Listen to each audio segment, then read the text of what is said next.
அர்சனலோட இந்த சிச்சுவேஷன் பார்த்து நீங்கள் என்ன நினைக்கிறீங்க அதை மட்டும் எனக்கு சொல்லுங்கள்.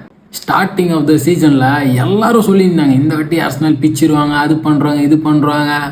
ஆனால் கடைசியில் எங்கே நிற்கிறாங்க பாருங்கள். இன்னும் மேட்சஸ் இருக்குது தான், ஆனால் என்ன சுச்சுவேஷனில் இந்த ப்ரீமியர் லீக் இருக்குது பாருங்கள். இப்போ சிட்டி எல்லா மேட்சையும் ஜெயிச்சாங்கன்னா, அர்சனல் எல்லா மேட்சையும் ஜெயிச்சாங்கன்னா ஈக்குவல் பாயிண்ட்ஸில் முடிப்பாங்க, 85 பாயிண்ட்ஸில் முடிப்பாங்க. இந்த டிராஃபி வந்து கோல் டிஃப்ரென்ஸில் டிசைட் பண்ணுவாங்க.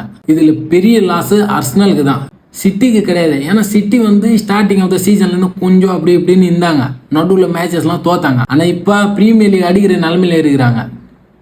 யோசிச்சு பார்க்க முடியுதா? இதில் பக்காவான பர்ஃபார்மன்ஸ் வந்து பெர்னார்டோ சில்வா. என்ன மாதிரி பர்ஃபார்மன்ஸை இவங்களாம் இப்போ வர ஜென்ரேஷனுக்குலாம் எக்ஸாம்பிள். சில பேர்லாம் நினச்சின்னு இருக்கிறாங்களா, என்கிட்ட உடம்பு இல்லைடா, என்னால் விளையாட முடியாதடான்ட்டு.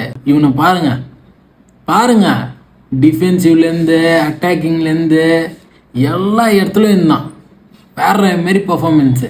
இப்போ இந்த லீக் யார் ஜெயிக்க போகிறான்ட்டு தெரில. ஐ ஹோப் அர்சனல் ஜெயிக்கணும், ஏன்னா அவ்வளோ கஷ்டப்பட்டாங்க. பட் என்ன பண்ணுறது, ஃபுட்பாலு எங்கே வேணால் எப்போ வேணால் மாறும்.